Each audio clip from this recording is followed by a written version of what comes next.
Terima kasih Anda masih di Economic Challenges. Pak Adinov, fakta menunjukkan bahwa 13 kuartal, 3,5 tahun, itu pertumbuhan ekonomi kita melambat. Dan yang terakhir ini, by design dilakukan oleh pemerintah memang dibuat untuk lebih melambat pemerintahan yang sebelumnya.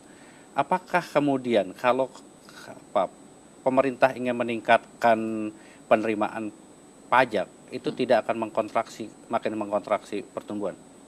Ya, kan ada macam-macam cara untuk meningkatkannya. Kalau memang main hajar mungkin ya ada reaksi negatif. Tapi kalau memang itu titik-titik memang titik yang bisa diambil ya hanya karena administrasinya yang kurang optimal gitu, atau penegakan aturan yang kurang optimal itu kan bisa. Jadi yang dikejar yang fairness-nya aja. Ya, betul. Dan juga dengan sumber-sumber lain tadi itu itulah yang diperlukan gitu ya. Nah, saya melihat kita melihat 2 tahun ke depan itu ya memang kita harus puasa, tapi puasa tetap makan sahur, tetap berbuka puasa dengan enak gitu. Bukan makan satu kali sehari. Jadi habis itu nanti kemungkinan pertumbuhan akan lebih tinggi. Kalau pertumbuhan itu mempengaruhi penerimaan, itu kalau kondisinya sudah normal, Mas. Artinya tidak banyak kebocoran, sistemnya udah benar dan sebagainya. Tapi kita ini kan masih jauh sekali dari kondisi normal. Jadi sekalipun pertumbuhan ekonomi turun, ini nggak terus berarti bahwa penerimaan juga turun gitu. Ini penyebabnya karena banyak hal-hal yang belum bocor, kalau istilahnya Pak Prabowo. Pak Rizal, ada satu juga yang menarik. Bagaimanapun pemerintah menetapkan pertumbuhan 7%, ya Pak. Yang menjadi persoalan untuk tumbuh 7%, suka tidak suka dukungan perbankan itu masih sangat penting. Ada yang mengatakan 7% butuh pertumbuhan perbankan 14%. Sekarang dengan LDR yang sudah 92%, bagaimana kemudian pembiayaan itu masih bisa terpenuhi? Tom, kalau berdasarkan general consensus, ekonomi tahun depan paling hanya tumbuh 5%. Tapi kalau berani melakukan terobosan bisa di atas 7%. Memang ada soal banking financing itu udah mentok karena loan deficit ratio-nya udah di atas 90%. Tapi jangan lupa ada banyak uang di yayasan-yayasan dana pensiun, di asuransi. Cuman mereka nggak bisa financing ini karena ada patokan, yaitu batas maksimum mereka boleh invest di equity, saham, maupun project financing. Nggak usah ribet, panggil Mas Andrinov, Menteri Keuangannya, suruh ubah, turunin sedikit lah. Dari berapa persen turunin. Itu uang dari lembaga asuransi dan yayasan dana pensiun akan mengalir ke pasar modal dan macam-macam. Dan itu biasa dilakukan negara lain kan Pak? Biasa, kita kan harus fleksibel. Jangan peraturan itu tetap aja begitu. Begitu kondisinya berubah, kita ubah. Yang kedua, Tom, pada tahun 2000 saya didatengin oleh direksi PLN. Mereka bilang, Pak, kita ini sudah bangkrut. Modal kita minus 9 triliun, aset kita hanya 50 triliun. Mereka minta suntikan modal pemerintah. Saya nggak mau. Bukan begitu caranya. Saya minta PLN melakukan revaluasi aset.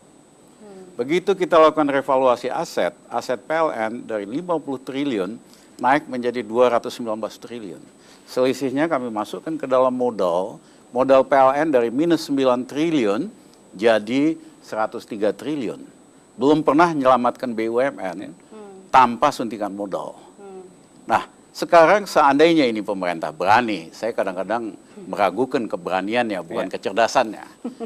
Ya, seandainya ini pemerintah berani, minta seluruh BUMN direvaluasi. Asetnya sekarang 150 BUMN sekitar 450 triliun. Minimum asetnya akan naik 3 kalinya. Ya, kita suntikan kepada modal sehingga mereka punya borrowing capacity atau kemampuan untuk meminjam itu paling tidak di atas 100 miliar dolar atau 1000 triliun minimum. Kalau kita lakukan itu, apa sih yang mau dibangun? Kereta api se-Sumatera itu paling hanya 20 miliar dolar. Kalimantan 30 miliar dolar. Iya kan? Dan ini Mas Andrinov, beginian nggak usah persetujuan DPR. Ya. Apa mungkin tanpa Iya persetujuan dong. Karena DPR? BUMN. Enggak, ini kan BUMN di BUMN. bawah Menteri Keuangan. Iya kan? Suruh revaluasi asetnya semua, jadi nggak usah pusing sama Bukan oposisi. APBN. Iya kan?